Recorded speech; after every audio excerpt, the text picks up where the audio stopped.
Hello, greetings, all my relations. My name is Tony Gonzalez, and I welcome you here today, Tuesday, April 21, 2026. And today, my relatives, I have invited some special guests. Indeed, we are here at the United Nations headquarters in New York City, and all my guests here are attending and participating for the 25th session of the United Nations Permanent Forum on Indigenous Issues. And each and every one of these individuals have an issue back home that they want to present to you, and perhaps they may have where you can contact them for more information. And we are recording live. However, this program is also for the TV show that I host out of San Francisco. It's called Eagle and Condor, and it's at 4 p.m. Pacific Standard Time every Sunday. So tell your friends. And my TV show competes with football, baseball, basketball. So I need your help and support. So here we go. My first guest will be William Simmons of the state of Oklahoma. And well, I'll let each of our guests introduce themselves and what nation they're from, as well as I said, the issues that they're here to present and what solutions they are looking for. So here we go with William Jimbo Simmons. Thank you, Tony. It's an honor to be here in this space and share some words and why we're here. And for me, I've been a part of this work since 1977 when we began to formulate what we needed to do. If some of you remember, back in 1973 was the occupation of Wounded Knee in North America. Well, that created a need to go to the international community. We were talking about treaty rights. Always give recognition to those warriors of Wounded Knee, because if it hadn't have been for them standing up, then we wouldn't be here today, because they were the warriors at that time that helped develop this indigenous movement that we have today. And today we're here again in the United Nations. For some of us that have been coming here for me, well over 30, 40 years, starting back in Geneva, Switzerland in 1981. And when I went to Geneva, Switzerland in 1981, it was about sacred sites. How do we protect our sacredness of our places we go to worship, how we view the land, the earth itself. So that was how I began to get involved in this work. And one of my first times coming to the United Nations was called Indigenous Peoples in the Land. And the next year I found myself coming to the Commission on Human Rights, when it was the Commission on Human Rights. And since that time, being involved in helping develop some of the issues and being helped develop some of the things that we felt that was important. When we came here in 1977, I didn't come in 77, but I came in 81. There were three main objectives. One of those objectives was to honor Indian treaties. The other objective was to develop a declaration of some sort, some principles that indigenous peoples could rally around. The other part of it was October 12th, which we were referred to as Columbus Day, what we look at as the so-called genocide that came to the Americas. So since that time, we've been organizing around that particular date. But in doing that, it had brought unity and solidarity of many indigenous peoples, not just in the Americas, but around the world. And so a lot of that work that began then is a continuation of what I would say walking in the footsteps of our ancestors, because I believe strongly in the spiritual understanding of who we are and where we come from is very important in this forum, because we're in a time when we see a lot of our so-called rights being taken away from us. And my particular opinion is that we really need to step up our work. And I'd like to see us begin to start thinking about the need for our convention, the need to elevate the declaration to that of the convention, because I see a lot of the issues that's being presented. And the way I look at what's happening with this work is that, it's open to the point where a lot of our people are given our information. There's no ethics protecting the work that we've done. And so I like to see us try to take it to another level, and that level being that of a convention. So I just want to mention that that's one of the main reasons why I'm here, is to carry on that voice that our ancestors came here in 1977. And there's a very few of them that are left today that initiated this work. And next year will be 50 years that when our people came to the United Nations. And I would like to see that maybe it's time for us to close that door and start working towards a convention. Thank you. Oh, thank you very much, William Jimbo Simmons. And a little bit of history there. He's giving us Indians getting together in Geneva, Switzerland, 1977. And I must say that the pioneer indigenous person that we're all familiar with is Chief Destaque, otherwise known as Levi General, and the chief of the Cayuga peoples representing the Iroquois Confederacy. And he came to talk to what was then called the League of Nations. Although he was denied, he made an impact. He came with his wampum, and he talked about the same issues that we're still talking about today: the environment, honoring the treaty, the sacred land, and protecting the environment. Those are real primary issues. So I want to thank Jimbo for his explanation. I've invited Miss Keely Badger. She's a consultant, and in this case today, she's a consultant with AIM West. And Keely Badger, I'd like for you to talk to us about something very historic in the United States. The United States has never admitted nor apologized, my relatives, for having sterilized over 70,000 Native American women through the Bureau of Indian Affairs and the Indian Health Services. Not apologize at all. However, last February, we have a very historic bill that passed in Nuevo Mexico. That's why I've invited Ms. Keely Badger to welcome and explain to us how she went about doing that. Thank you so much, Tony, and greetings to everyone. It's an honor to be here. I have to thank Tony because I first started coming to the United Nations in 2019 with the American Indian Movement West, and had the pleasure of meeting Jean Whitehorse and other extraordinary activists and advocates.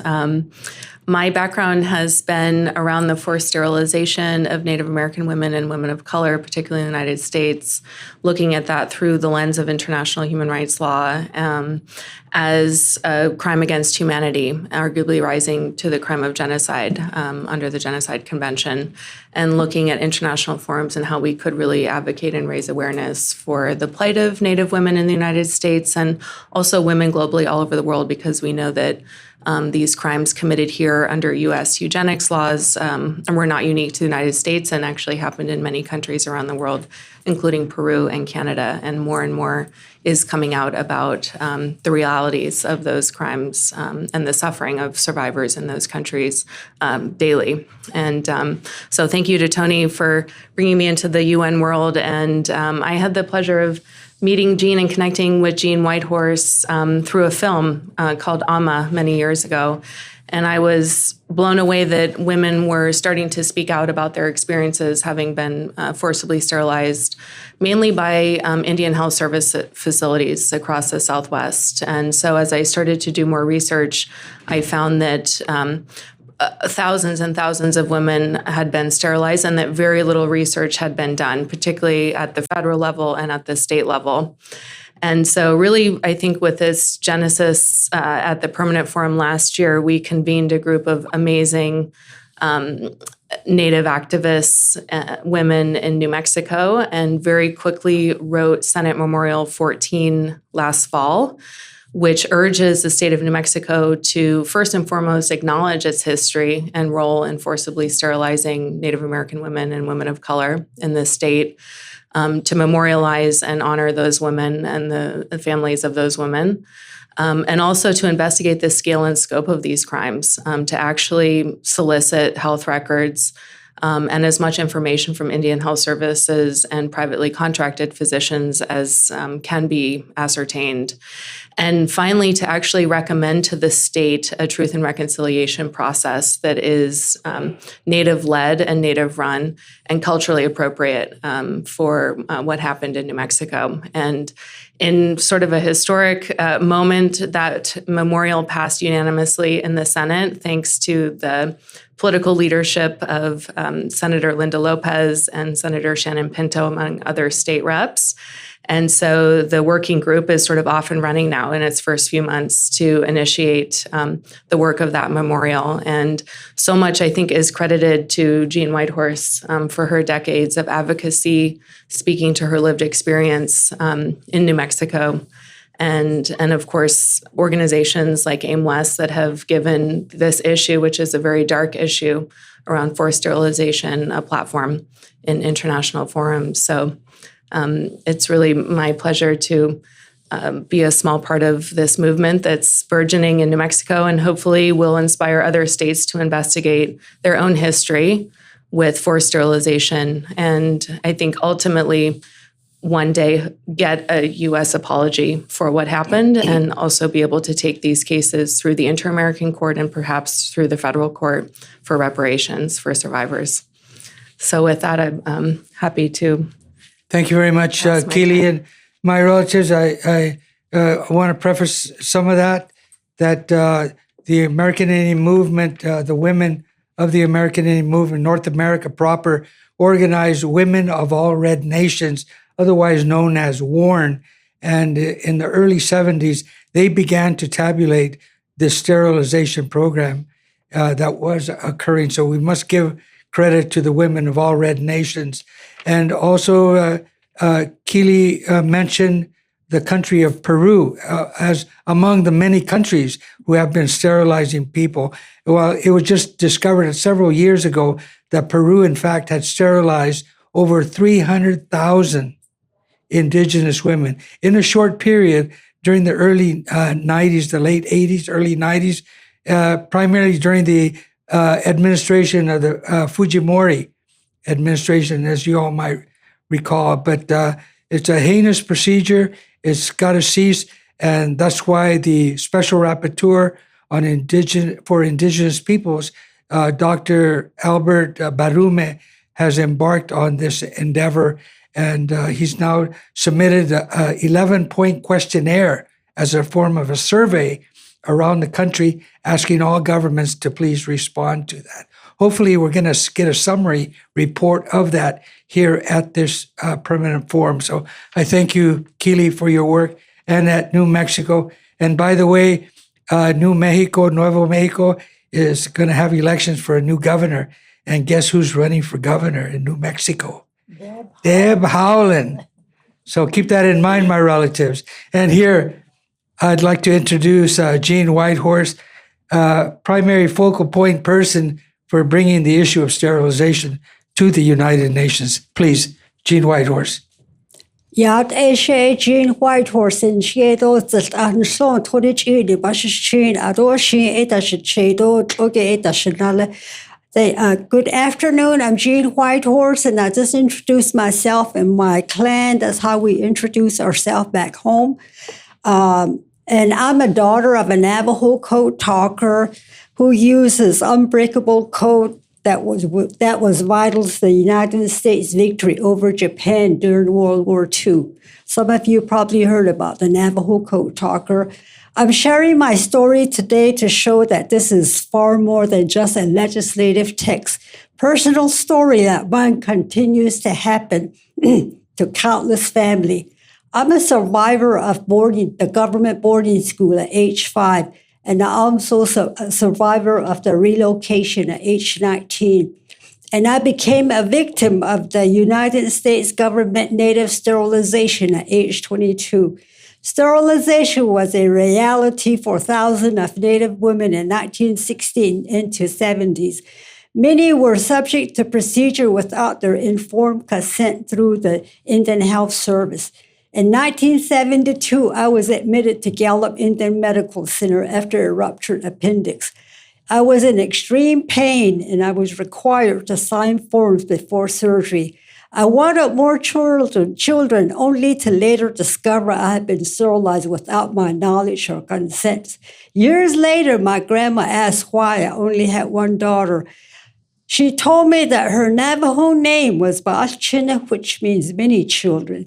That is when I realized I was meant to have a large family. I felt ashamed and guilty for not living up to my sacred name. I never told her that I could no longer have children. There is no Navajo word for sterilization. In our cultural true wealth is our children. They are the guardian of our heritage. When Native women were sterilized, it wasn't only the individual loss, but it was a loss of generation. For years, I carried this burden in silence. I finally broke my silence in 2010, but I was not alone. This is not only a personal tragedy, it's a grave violation of rights of health, body autonomy, and informed consent under the United Nations Declaration on Rights of Indigenous People. These acts constitute crime against humanity under the Rome Statute, and many cases may rise to genocide through the prevention of birth within the Indigenous community. Globally, hundreds of thousands of Indigenous people from the United States to Canada to Peru and beyond have been affected. Yet, full scope remains undocumented, and these violations continues in the present decade. There are signs of progress. In February, as Keely mentioned, in the state of New Mexico passed a state memorial which acknowledged the abuse and calling for the pathway towards justice. Survivors are beginning to come forward. The time for the global action is now. The UN, therefore, I respectfully urge the immediate initiation of the UN Global Study in 2026, an official UN statement condemning these practices, and the member state acknowledge the abuse, investigate them, and provide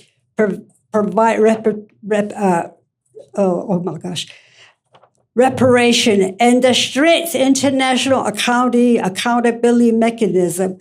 I also call upon the United States to formally apologize and be held accountable for these crimes that they have stolen our future and inflicted intergeneration trauma. This is not just a loss of generation, it is a loss of the future. No woman shouldn't have to carry this alone. No people should have their future taken away from them. We are here, we are speaking, and we ask the world to listen. I have done this in 2019, and I came back last year, 2025. And like Tony said, we asked for a study at Keely, and so last year, we had a special rapporteur that we met with, and he did a survey, sent out questions, but what we really want, is asking the United Nation to move forward with the study all over, not just New Mexico. New Mexico is only one state out of 50, but this is the country too, because United Nations, a lot of other countries come here and, address their issues. And this is what this is for. And thank you very much. Thank you very much, Jean Whitehorse. My relatives, you see here among us some elderly people, actually outside of Keely, that is. But having Jean Whitehorse among our elders at 78 years old, my relatives, she's a strong woman. So she raises the standards for those of you watching this program that you have to stay strong, keep fighting as well with the words that she shared with us. Now I'd like to introduce Miss Casey Camp. And before I do, I just want to say that we in the American Indian Movement have great respect for her and her family and her people. Her brother was among those that gave their time to be at Wounded Knee that Jimbo had mentioned in South Dakota back in 1973. Carter Camp was among those that provided the leadership and the courage to stand up against the world's biggest army. And you know what that army is up to nowadays. But now I'd like to introduce Miss Casey Camp of the Great Ponca Nation. Thank you, Tony. Oh. Appreciate being here with this panel of powerful people.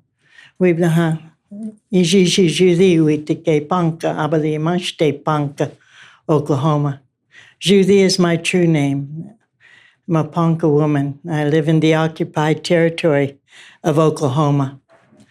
I'm grateful to be here at this particular time in history where the theme of this UN gathering for the Indigenous peoples happens to be the health of Indigenous people in relationship to conflict.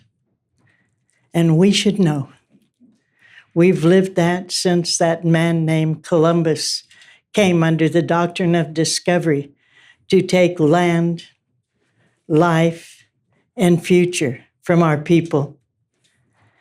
At this time, listening to these stories, it reminds me of so many things.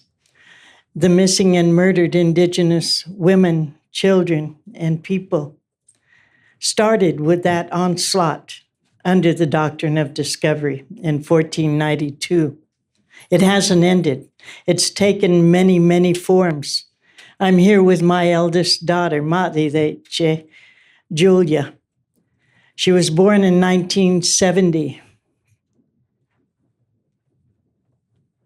And it's difficult to talk about the happiness that I've experienced having her, followed by Mikasi in 73, Suzeta in 76, Haduma, Jeffrey in 79, because I had that honor to continue having children when many of the women that were my contemporaries particularly had their children in Claremore Indian Hospital, never had another child because they were sterilized.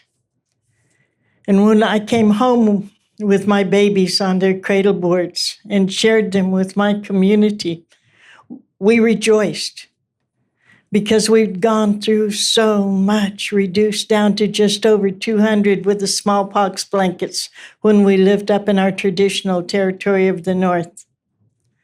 And then our forced removal in 1876 that reduced us even further. And then the Dawes Act, then the Relocation Act. In the 50s, I was 8 years old when we were relocated into the cities and left there on our own without our people and our way of being. And then more, Mama and Daddy being kidnapped into boarding schools prior to that, our language robbed, our way of life robbed, even the food that we grew no longer available to us to grow, and land theft and land theft and land theft.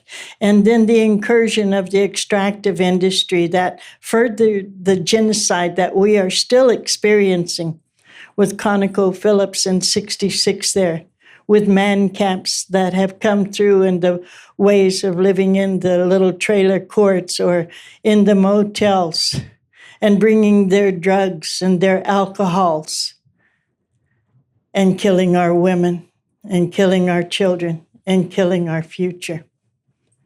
So when we come to the United Nations, we come here as full partners in our understanding of what a treaty means. We're not stakeholders. We are rights holders here. And when we come with joining our voices for our futures, then we're capable of changing things. The reason that we travel with movement rights with the Women's Earth and Climate Action Network is because we are part of GARN, the Indigenous Council for the Global Alliance for the Rights of Nature, recognizing that human beings in our cosmology and all around the earth, we believe that humans are not separate from nature, but we are nature, protecting ourselves at this time. So we bring news of how in Ponca territory we have enacted a statute called the Immutable Ponca Rights of Nature, the Immutable Ponca Rights of the Rivers, in order to protect not only our Ponca people from extinction, but all living things that we're all related to. Next, we go to Colombia. We'll be leaving tomorrow morning about 3:30 a.m. to be the first nation, the Ponca Nation of Oklahoma, to endorse the fossil fuel treaty, that is a phase out of fossil fuels.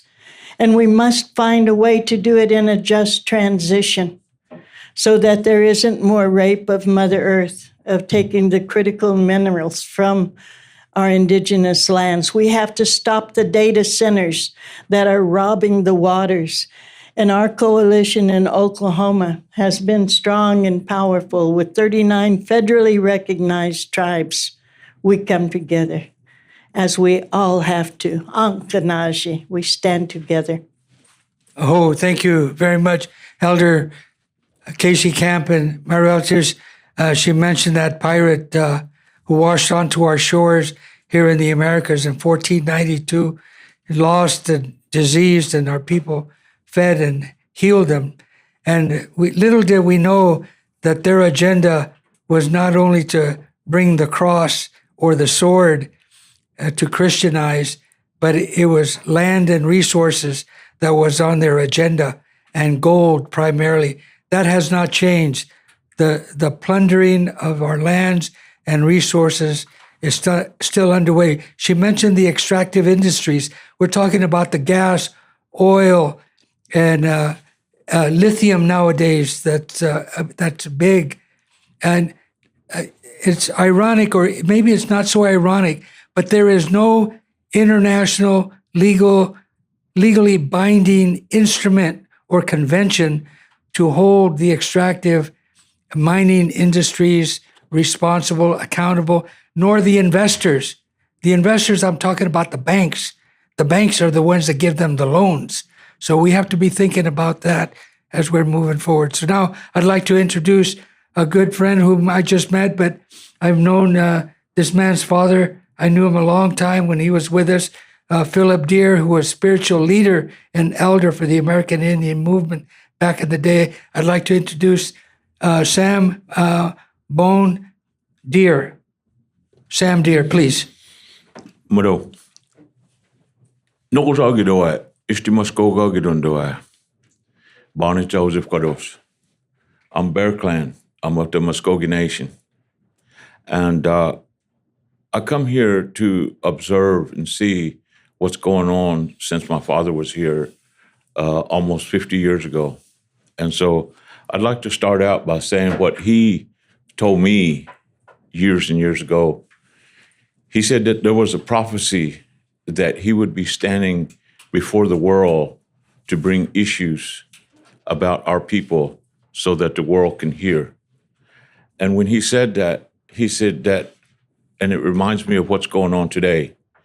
We are bringing these issues that we have of indigenous people, these issues that we have, still going on today because nobody listened to us at home. So we hope that the world can hear all these issues that is taking place. As I go around and listen and hear and talk to these people, I hear memories of what my father used to tell me about coming here. And one of the things that, I came here to put out there so that people can hear is about what's going on in Wetumpka, Alabama with our old homeland.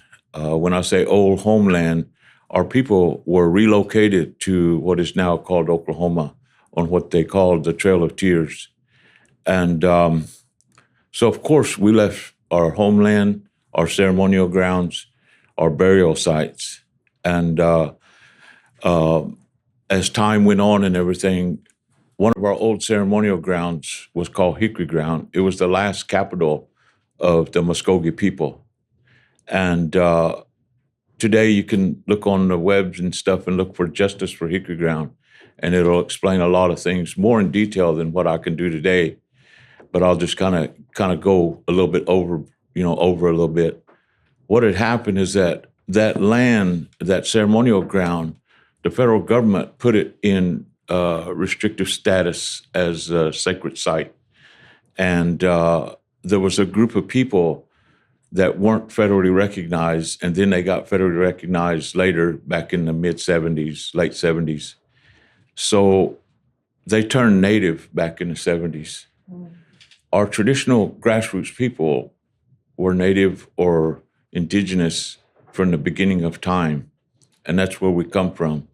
But they found that property, and so when the government put it in as a sacred place and everything, and they took care of it as a historical site, that group of people that turned native back in the mid-'70s, they said, we are of a descendant of the Muskogee people. We will take care of that land. So the government gave them 20 years to take care of that land. So they did. They took care of it 20 years. When 20 years came up, the government gave them the key to that property and said, okay, go ahead and take care of your land. And as soon as they got it, they started their bulldozers and they started tearing down the place. And when they tore down the old ceremonial grounds. They excavated 57 bodies, wrapped them up in newspaper, and put them in plastic buckets in a metal building. Today, those bones that they picked up or they gathered and everything are in Auburn University, and they won't give them back to the traditional people that have been relocated to Oklahoma. We still have our Miko. Miko means chief from our people. And the Miko, he told me that,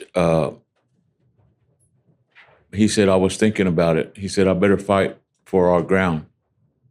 And he said, because that might be my great-grandfather that they have in that bucket. So if we think about these things, we all are going to die. And when we die, somebody might say, rest in peace. But to the people that built on top of that ceremonial ground, they destroyed it, removed all them people so that they can have a casino. So the word rest in peace, if it keeps on going, means that it's only rest in peace unless it's a casino that's going to be built. So to all people that are living, that is going to be that passes away, that dies and gets buried and everything, things like that could happen to you. So it's not really a Muskogee issue. It's a human being issue. Yes. So those are some things that we have to think about. And I bring this to the world, to the United Nations, so that they can hear what's going on. Mado for letting me talk, Mado for Tony. And right now I work I'm a board member for an organization called United American Involvement in Burbank. So, okay. And the president or the chairman of that board is with me today, and I'll have her explain a little bit about what goes on down there. Her name is Hope Craig. Stango Hope Craig, Jahajifkados, Ishti Muskogee Doez. My name is Hope Craig. I am of the Muskogee people. I am one clan. I want to take a brief moment to remind everyone about the other longest walk, and that's the urban relocation of our relatives to urban centers. Our story is never told, and what happens, we're overlooked. I represent an organization, proudly serve an organization, the United American Indian Involvement, that is located in Los Angeles, California. We serve the largest urban Native population across the nation. But today, our organization, we provide health care, which is medical, dental, and behavioral health and substance abuse. And on the other side, we have cultural programs. As of today, almost 2 years, we have been without an IHS contract. And you know, for Elder Casey, first of all, it's an honor to be here with each and every one of you guys. I sat and intentionally listened to everything you guys had to say. But when I think about the theme for this permanent forum is healthcare, Indigenous healthcare. IHS, and when I hear about sterilization, who's going to hold IHS accountable? If they sterilized our women, what else are they capable of doing?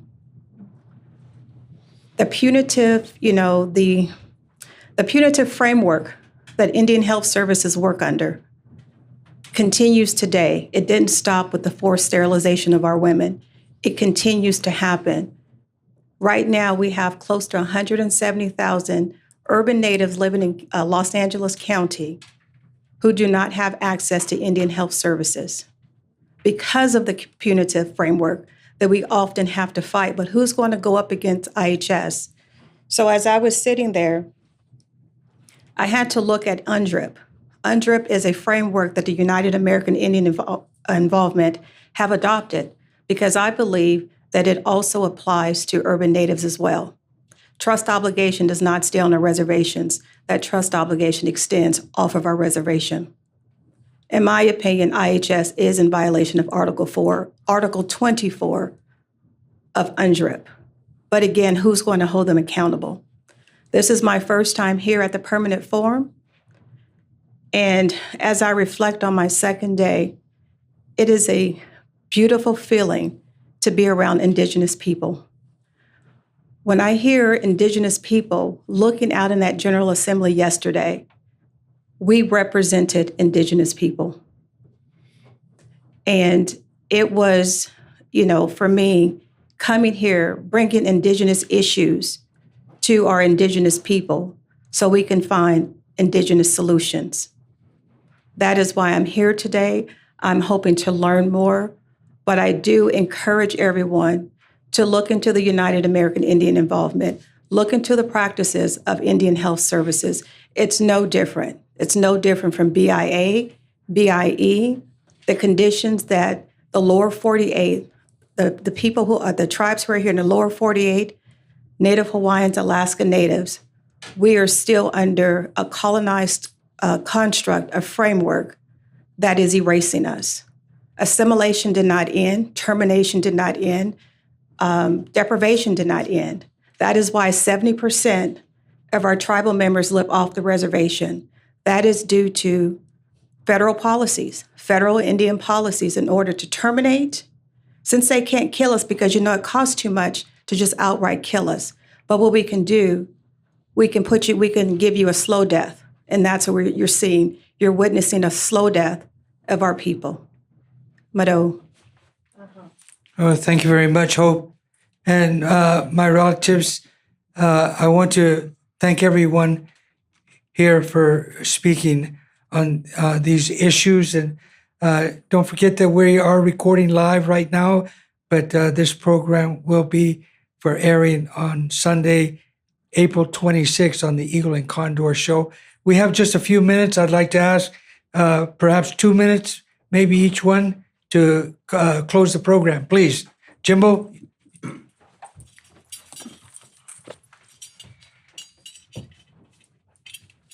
And we're still on that trail of tears, and it's a trail of death and tears.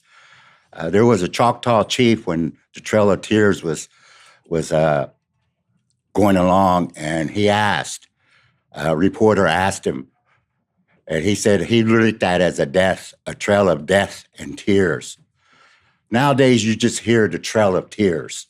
So they kind of glossed it over a little bit to make it look like we just cried along the way. Sure, we cried along the way because a lot of our relatives died, and I'm Choctaw, by the way. But, this walk that we talk about, this journey, and this attempt to erase us, we have to also go back and look at our little bit of history. And I'd like to go back probably almost 50 years when in 1978, there was an attempt by Congress to abrogate all Indian treaties, to terminate the Indian reservations and so forth. This came out of Washington State.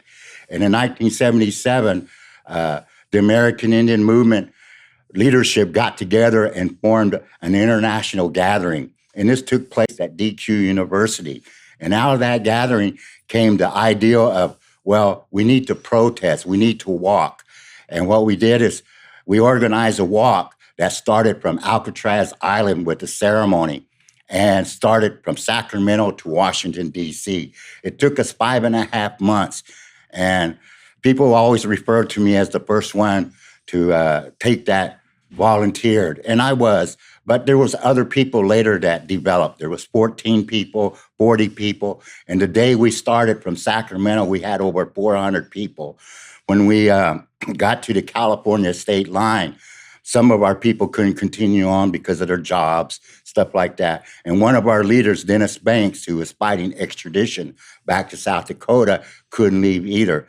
So there was about 125 of us that decided to carry that at that time we was carrying a sacred pipe because we felt that this was what we needed, was that spiritual prayer to take across this country. And as we grew along the way, I can refer to when we were in Kansas, we had like maybe 700 to 1,000 people. And that was in like April, May. But by the time we got to Washington, D.C. on July 4th in 1978, we had 30,000 people. 30,000 people walking in solidarity, not just us. And I also remember Von Deer's dad used to talk about, we're still on the longest walk. And today, we're still continuing that walk. Oh, thank you very much, Jimbo. And my relatives, those 11 bills that were intended to abrogate treaty rights, virtually every one of those treaties was defeated. And in fact, what rose from there is the American Indian freedom of religion. Indians were not allowed to pray openly, publicly, or among themselves until 1978. And along with that successful walk across the country, the Indian Child Welfare Act was adopted as well, intended to keep families united rather than separating and putting them away in foster homes or being adopted. They could stay with the extended family. So very successful. Remember that long walk, 78, and we may consider doing something similar next year or in 2 years in 78. Thank you very much, Jimbo. And Keely, you have a few words? Just a few, yeah. I just want to thank everyone for their words of support around the work of forced sterilization and raising awareness.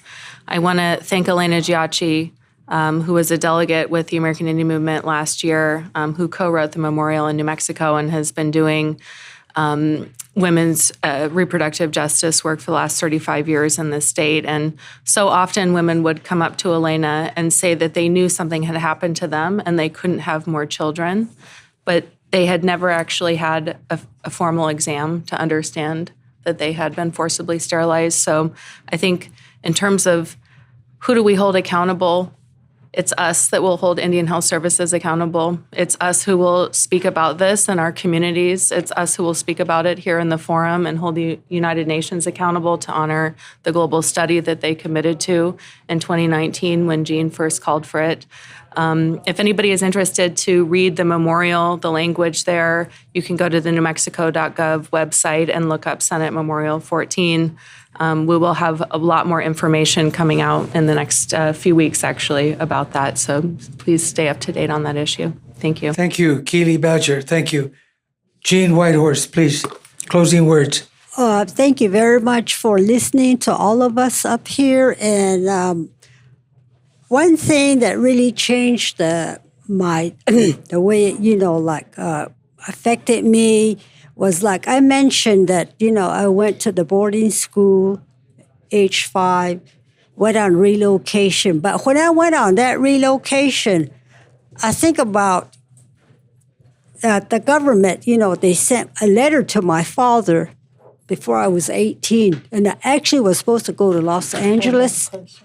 I was actually supposed to go to Los Angeles, but my father said, no, she's not going anywhere. And November, I turned 19, and I got another letter in February. Now they were sending me to Oakland. And my father said the same thing, and then they told him she's no longer 18. See, that's how the government controls our life. They make the decisions for us, where we go, what we say. But I was fortunate to go to Oakland because that's when that civil rights movement was going on.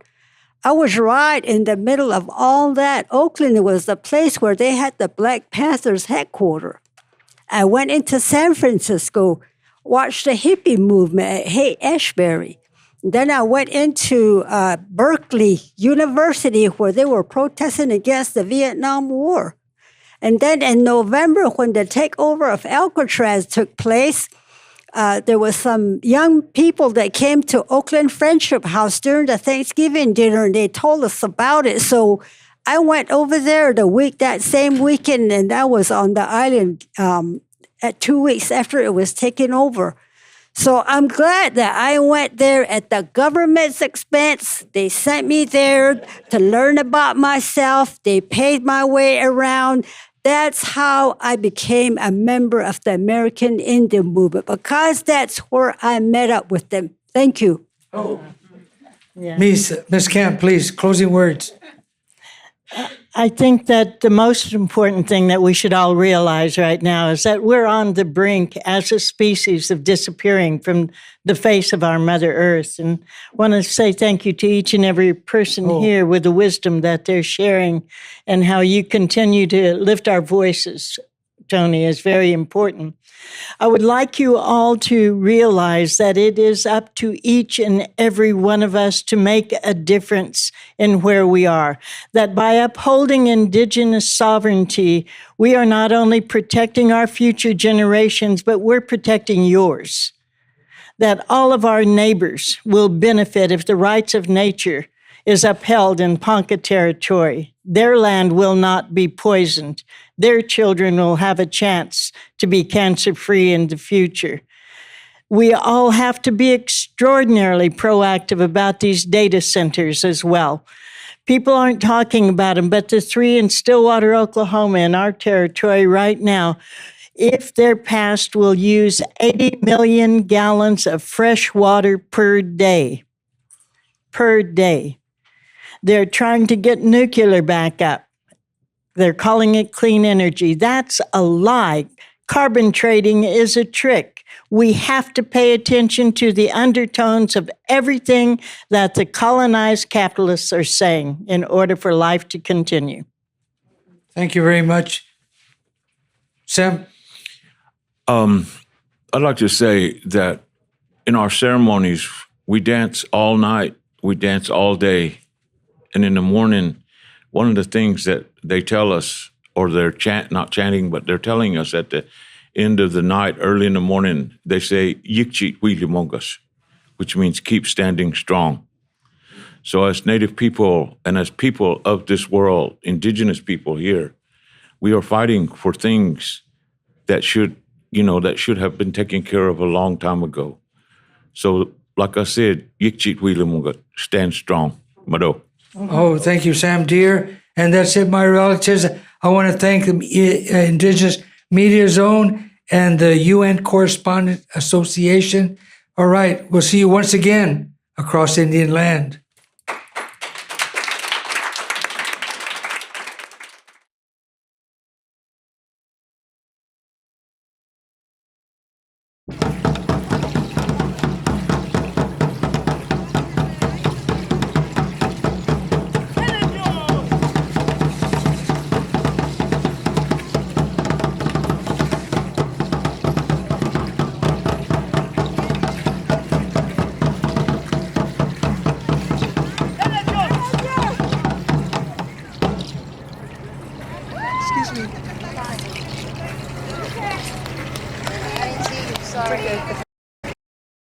My daughter's back to here, they're dancing too.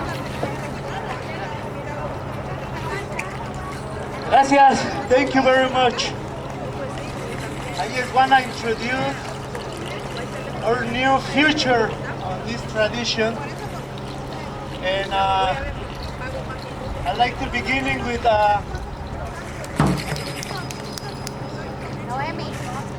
Noemi. She's from Zacatecas. Actually, she's from South San Francisco, but traditional from Zacatecas. Ulisa, as well from South City, but Zacatecas blood. Alondra, another little sister from Zacatecas. Cynthia, she's also from San Francisco, but she came from Puebla, Mexico.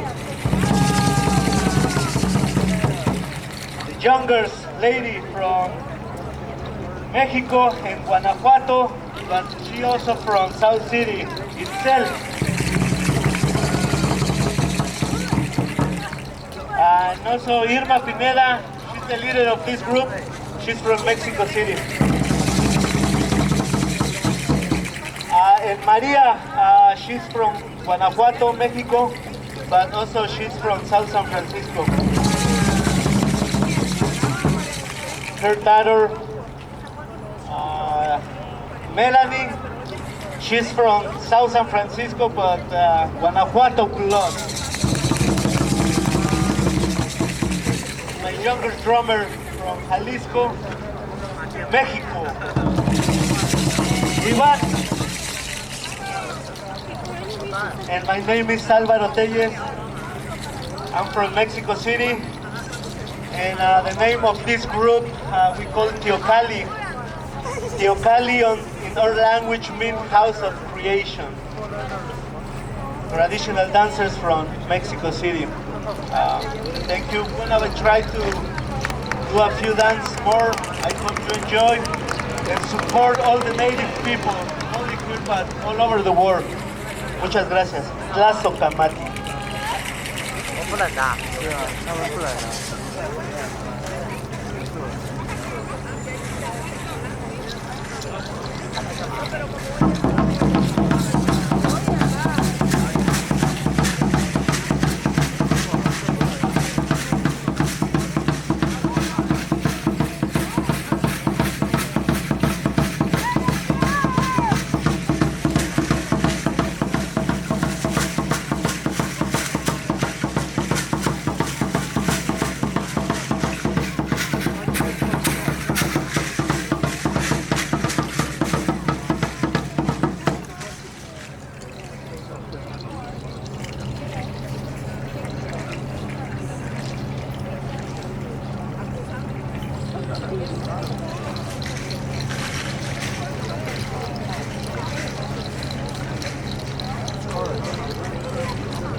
Thank you, Tlazokamati. We'd like to invite her to do a special dance that we call a French dance.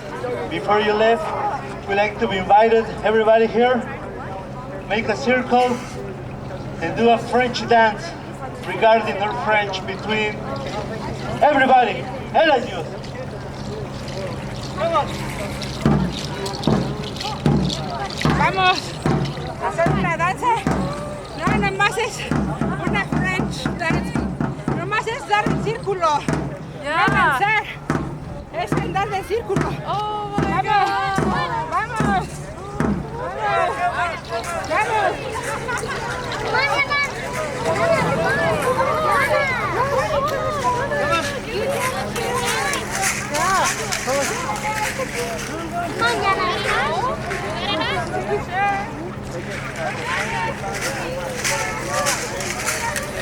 Can you record for me too? You can probably record while you're doing it, can you? In the circle. No, I don't want to. Here, can you just push this button? Okay. This button just This button here. Yeah.